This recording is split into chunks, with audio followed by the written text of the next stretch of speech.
ini saya boleh diajarin untuk naik. Namanya siapa nih, Kak? Ini kudanya namanya Lamela. Lamela. Berapa tahun umurnya? Kuda betina, umurnya 3 tahun. 3 tahun. Ya. Mau nggak nih kira-kira aku naikin nih, Kak? Boleh sih, nggak apa-apa. Aku Kudanya coba ya? jinak banget soalnya. Oke, Ya. siap. Kita coba. Boleh Kita ditunjukin coba. gimana, Kak? Jadi kalau naik kuda itu harus dari sebelah kiri dulu ya, jangan dari sebelah kanan. Oke. Nanti naik dulu di bangku sini, terus Ini yang naik ke sini kaki. kaki dua-duanya nggak apa-apa. Oke. Terus nanti kaki kirinya tempelin di sini sambil tangan kanannya megang ini. Terus tangan kirinya megang ini, tangan Tangan kanannya. kiri megang ini. Oke. Oke, aku coba ya, Kak. Oke, boleh naik dulu. Oke. Terus Kaki kiri. Kaki kirinya. Kaki kiri di sini, kaki kanannya pegangan sini. Tangan kirinya pegangan sini dulu.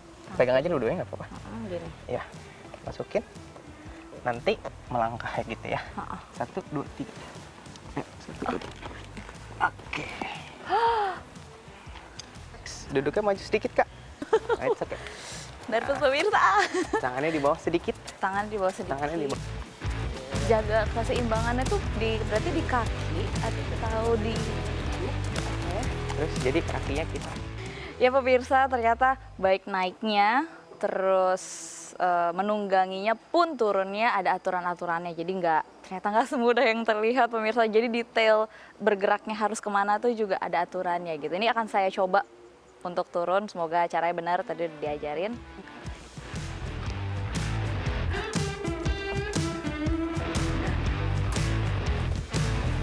Yeah. Terima kasih Lamela. Jinak. Oke, Kak Jackson ini kan menjadi profesi yang menarik. Kalau Kak Jackson sendiri melihat kuda ini tuh sebagai hobi, sebagai usaha atau seperti apa? Sebenarnya awalnya itu saya melihat sebagai hobi. Karena memang dari kecil emang udah suka sama kuda sih sebenarnya. Tapi lama-kelamaan seiring berjalannya waktu saya melihat ada potensi peluang bisnis juga di sini.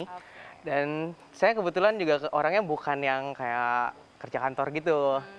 Jadi saya mikir saya outdoor banget orangnya. Terus saya mikir apa ya yang bisa dikembangkan nih dari kuda nih. Karena kan pada umumnya kebanyakan kuda dipakai hanya untuk wisata.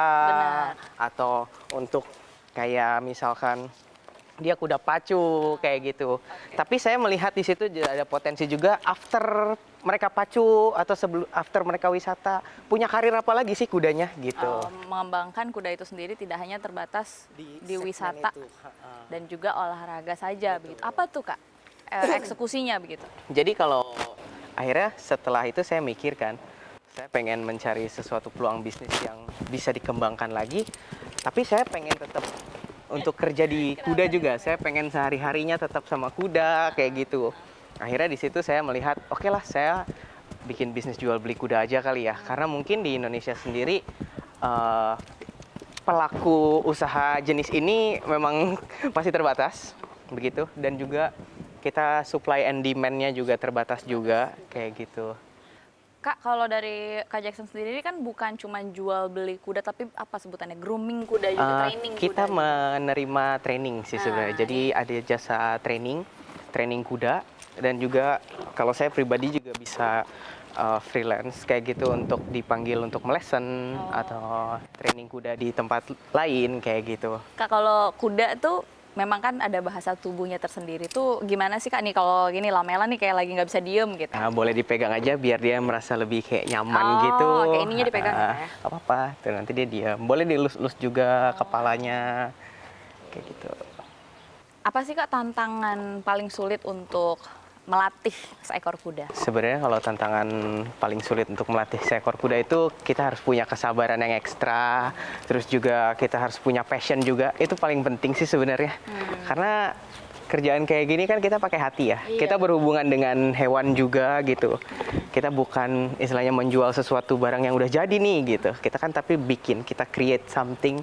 Dan kita harus bisa melihat potensinya mereka juga. Kita harus bisa lihat potensi si kudanya itu sampai seberapa jauh, dia sampai seberapa pintar kayak gitu.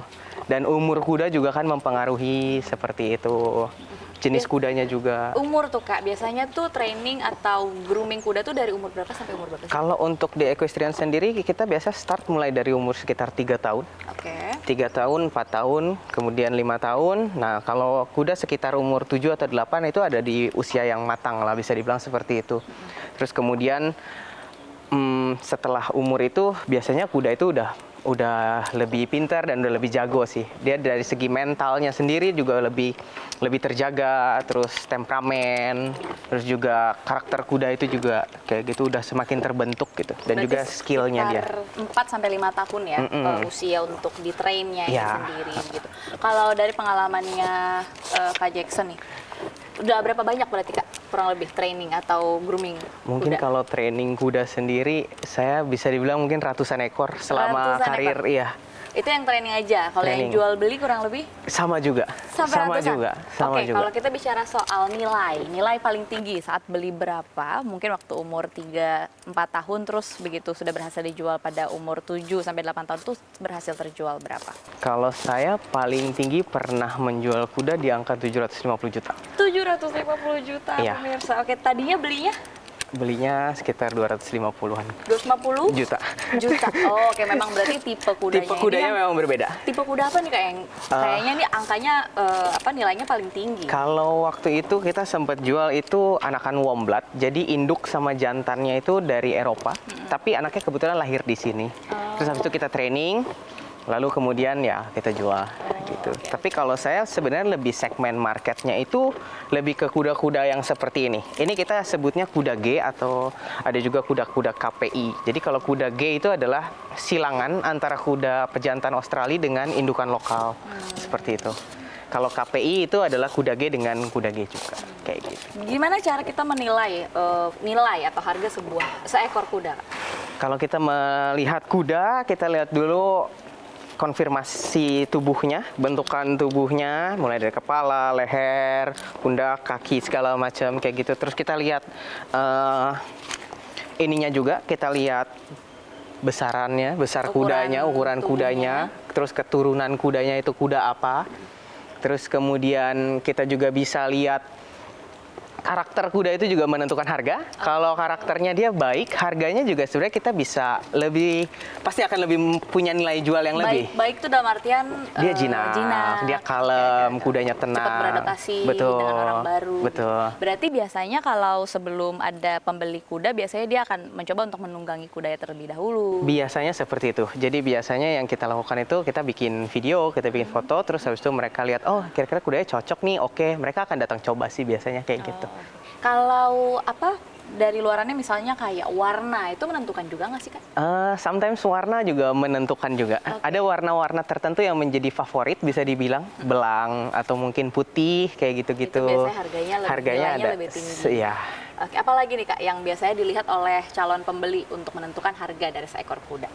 Hmm, Usia apakah berpengaruh Kak? Makin muda makin rendah nilainya, makin tua? Kalau usia itu sebenarnya relatif, tapi biasanya kalau kuda-kuda yang di bawah 10 tahun harganya masih cukup oke. Tapi kalau di atas itu, mungkin di atas 15 tahun itu udah termasuk kuda tua ya. Kalau kuda tua pasti harganya juga akan sedikit berbeda gitu. Tapi kalau untuk kuda-kuda muda sih rata-rata dia pasti akan harganya cukup baik lah. Seperti itu. Kalau dari Kak Jackson sendiri melihat dari perspektif pengusaha jual beli kuda, tantangan utamanya itu apa sih Kak? Tantangan utamanya sebenarnya kadang-kadang kita kesulitan untuk mendapatkan kuda yang sesuai. Oke, gimana tuh Kak? Jadi saya kepengen kudanya itu kira-kira bentuknya ada spesifikasi tertentu gitu. Warnanya juga saya pengen yang spesifikasi tertentu gitu. Tapi Karena tahu itu yang diinginkan betul, oleh pasar. betul. Dan juga saya bisa membayangkan gitu yang kayak oke, kita kuda kayak gini, dia nanti nilai jualnya akan lebih baik, dia akan memprediksikan kayak gitu. Dan juga pangsa pasarnya pasti akan lebih atraktif, lebih banyak. atraktif untuk beli kuda tersebut gitu. Kalau memang ada jenis atau tipe atau warna tertentu yang berhasil Betul. dikembangkan gitu ya. Iya. Oke. Kalau perawatannya sendiri, karena kan groomingnya ini sendiri kan cukup panjang ya Kak, 4 sampai 5 tahun itu apa aja sih Kak yang harus dilakukan selain pakan, kemudian perawatan gitu? Latihan juga sangat-sangat berpengaruh. Mulai dari dia dilongser, terus dinaik, terus kemudian kita juga kasih groundwork. Dan saya juga kadang-kadang mengajarkan kuda-kuda saya untuk mengerti voice command. Kayak gitu. Mungkin tadi juga udah pernah dicoba sama kakaknya juga. Oh, jadi nggak semua kuda itu ngerti voice command gitu ya? Nggak semuanya ngerti karena dia harus beradaptasi dulu dengan nadanya, dengan tone-nya. Dan nggak semua orang yang bisa ngasih voice command gitu. Tergantung dia terbiasa dengan voice command siapa. Betul. Oh, oke.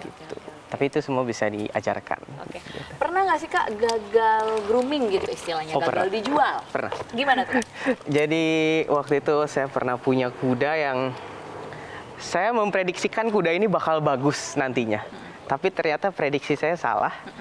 Akhirnya ya udah, kita harus terima resiko bahwa kuda itu tidak akan berhasil. Ya akhirnya kita lepas dengan harga murah gitu. Jadi ya istilahnya dijual rugi lah gitu. Itu merupakan apa ya? Itu udah resiko seorang. Usaha. Resiko usaha menurut saya.